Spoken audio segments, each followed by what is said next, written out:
दुनिया के जानवर राम भगवान, सारा दुनिया के जानवर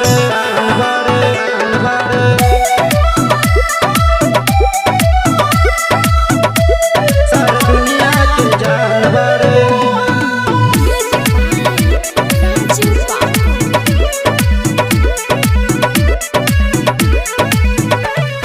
जग के पालनहारी हवे, जग के पालनहारी हवे, जग के पालनहारी हवे, कृपा दीन दयालु हवे, गावे लोगवा गुणगान, सारा दुनिया के जानवर राम भगवान, सारा दुनिया के जानवर राम भगवान, सारा दुनिया के जानवर।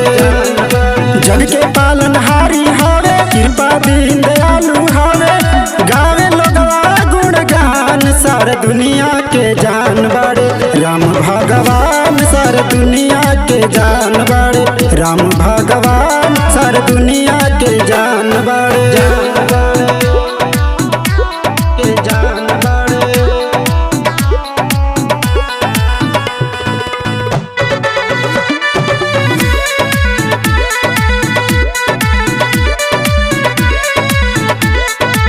जय जय श्री राम के सुमिरन करेला, बंद किस्मत के ताला ओ कर खुलेला, बंद किस्मत के ताला ओ कर खुलेला। जय जय श्री राम के सुमिरन करेला, बंद किस्मत के ताला ओ कर खुलेला।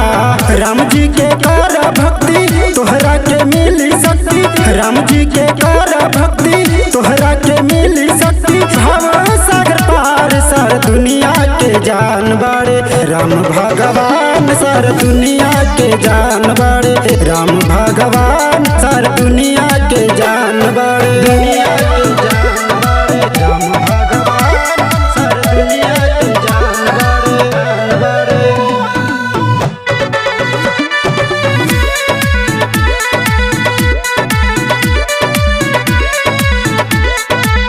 दुखिया के दुख श्री राम जी हरेले, जीवन में सबके ही खुशियाँ भरेले, जीवन में सबके ही खुशियाँ भरेले। दुखिया के दुख श्री राम जी हरेले, जीवन में सबके ही खुशियाँ भरेले। सेवक सेवकिया पूज तरनिया, मनोज गावे राउर भजनिया, सेवक सेवकिया पूज तरनिया, मनोज गावे राउर भजनिया, सबके पुरावे अरमान, सारा दुनिया के जानवर राम भगवान, सारा दुनिया के जानवर राम भगवान, सारा दुनिया